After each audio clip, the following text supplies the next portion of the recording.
It is the day of my defense, and I feel a little weird. So I haven't had a good night's sleep because of the cortisol coursing through my veins, but still I had enough sleep time-wise. I feel kind of ready, even though I'm still a little shaky on the last 2 chapters, and the acknowledgements that I just finished last night are, well, I'm still finishing right now. I just hope that I will stay in time to still have questions, so the 50 or 55 minutes. I feel a bit proud, but also like it hasn't settled in yet at all. Like this is happening to someone else who isn't me, and I'm not gonna get my PhD because I'm so focused like on the things just ahead. So like this presentation or the chapters that I still have to finish, and the other stuff that I want to start, and the job that I'll have to get. So there's a lot still, and the travels and everything. I haven't had time to be like mindful and like to realize this yet.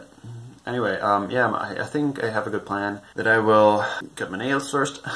And then go in and shower on campus at a new building across the street from our building where I'm going to have the defense, and so that I will be very fresh. And I hope that it's going to be a cold shower so that I'm more flush with dopamine. Yeah, then I will have maybe half an hour of buffer time. I hope so. Otherwise I will use it up with practicing.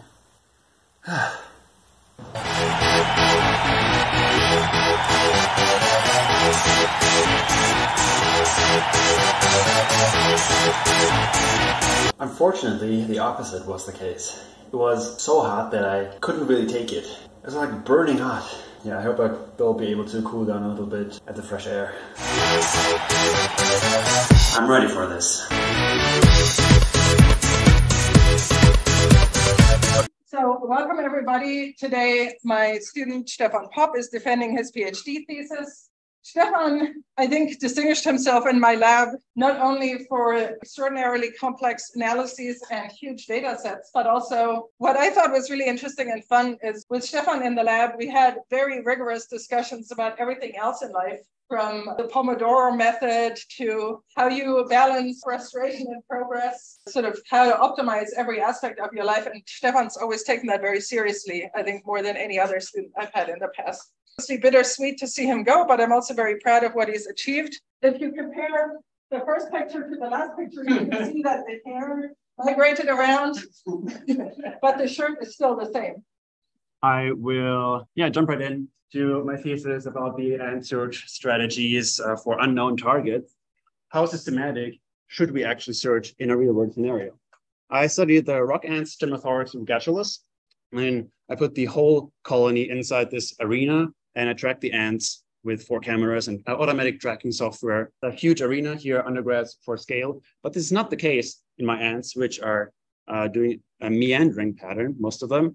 Now I'll go over to the second chapter.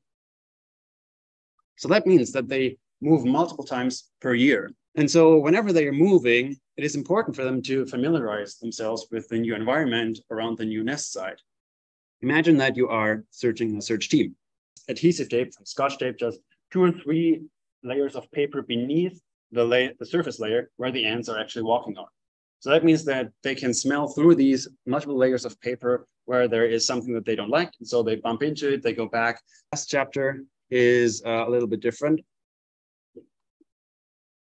because I only did this on the computer. I was glad that I planned on this not being empirical because that's what my arena looked like last year at the end of summer, where a bunch of sewage just spilled out. But it's not so good in estimating the turn angle standard deviation. So how much the ground truth turn angle deviates from the mean. All that I had to say about my research today. I would like to thank everyone who made it possible. First and foremost, my advisor, the tracks that are poorly connected from the tracker. I'm also grateful to people in the lab that have, first and foremost, Noah and Adam, who are some of my closest people. Danke an die Familie, die mich immer unterstützt hat. And with that, I go back to the science, and I hope that you could take away something from it, and I'm open to any questions. All right. Well, thank you, Stefan. 2 hours later. Hello, I am Dr. Popp, speaking to you a few hours after my defense. I did not cry, I did not tear up even, which is disappointing, but anyway. Yeah, it has not really settled in yet. So the logistics of what went down just after the defense talk is that I basically had another committee meeting, like the ones that I had each year, just for 2 hours. But it was the best one yet, I think. Next to the first one I had, maybe. That is, my committee members were just asking a lot of good questions about all the individual chapters and the publications and what they think that needs to be there. And but it was also really nice because they gave me a lot of praise. Like, they loved the presentation I gave, and they liked the chapters, especially the first and fourth chapter. They think were really high impact and important to do. Yeah, then just asking questions, going to different directions, maybe future studies that could be done and that would be interesting, exciting to do. And it was really, really a nice just chat among a lot of academics. Not a lot, but you know. Then what things I should still do for the thesis, and what I want to do next, which to which I didn't really have a good answer. But then after that, we brought out the champagne, and we had some of her banana bread and just talked about random stuff, which was nice. Other people came by. I missed out the moment when Anna came out and congratulated me for being a doctor now, and now I'm really crashing. Now I can really feel the missed quality of sleep tonight. But then after everyone had left, Anna still had a long chat with me about, you know, future things, what to do immediately, especially about career options. Because I really want to do a postdoc, but also I really, really want to dip my toes into industry, maybe freelancing. And so we just chatted about things, you know, moving between academia and industry and back. It was really uplifting, I think. About the defense, though, the talk, I was so surprised by how not at all nervous I was. There were also a few people in the audience because it is the middle of the summer. Kind of messed up the acknowledgements at the end with my parents and with Anna because I just made them or like yesterday night, so I hope they're still feeling acknowledged. I will bike home, get some food and rest. Morning is the day after my defense, and I feel like I have the obligation to record this because I don't know what exactly it is, but I'm just very sad. There's a lot that's just crashing in. I think I mentioned it before. I felt like I was so dissociated that I was living someone else's life. I was watching someone through their eyes, like first-person perspective, how they were just going to be defending now. There's just this emptiness. Also the realization of like giving up this life, especially like the people and the connections. I'm also sad that I haven't been able to make actually like closer connections outside of the two people I mentioned by name in the acknowledgements, Noah and Adam, who were in my cohort. So I feel like in the future, if I'm not going to have a cohort anymore, I'm going to have a hard time finding this type of connection again. So now that all the rest will just break away to all the other nice people that became friends. And then I don't have any immediate plan for what to do next. I'm more anxious about the future than ever. It's just uncertainty so that I cannot look forward. I cannot be excited about the future. I feel at the same time also proud and a lot of love coming from the people. But then again, like realizing that loss. I think I'm just grieving and it feels good to cry. I'm now going to write back to the friends that wrote me, and feel like there's just no time between addressing comments and resubmitting the thesis and going to a conference and coming home, moving out somewhere, and then going to the next conference, and then this cliff. So there's just no time to be mindful, except for maybe 3 days that I will spend in Olympic National Park hiking. It's gonna be probably an interesting time to sort myself out. That's it. But I did not expect that it would hit that hard.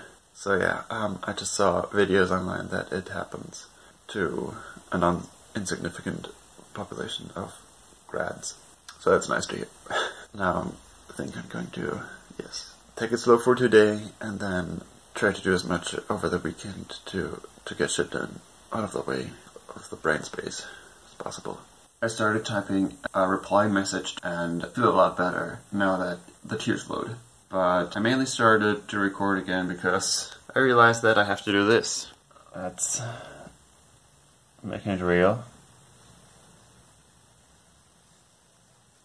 Quick update. Things have been going back to baseline concerning my mental state, and maybe that's just going back to dissociation. No. But yeah, because there's a lot of stress I'm having already. Running errands, like returning my cap and gown. Or earlier today, I was at the kind of the DMV office, or a private version of that, which was a lot better than the DMV. Almost no waiting times to renew my ID. It expired today, and I still need to drive around on the upcoming trip where I will rent a car. Then prepare and pack for the trip tomorrow to the Pacific Northwest. So yeah, no time at all. Editing me here.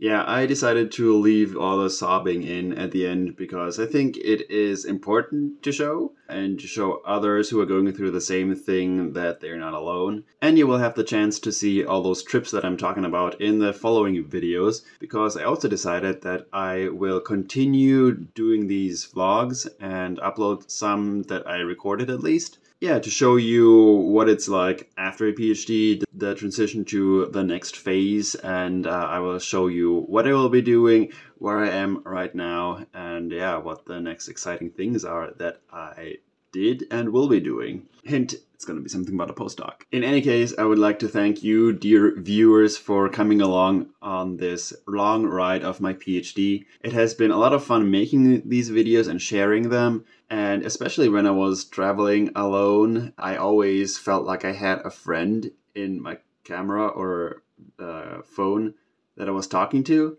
It certainly enriched my life and having this creative outlet. And I'm looking forward to sharing some of my future life, at least for the next 2 years or so, even though it has become quite difficult to find the time to edit these videos. In any case, thanks and all the best to anyone who is currently doing their PhD or even defending.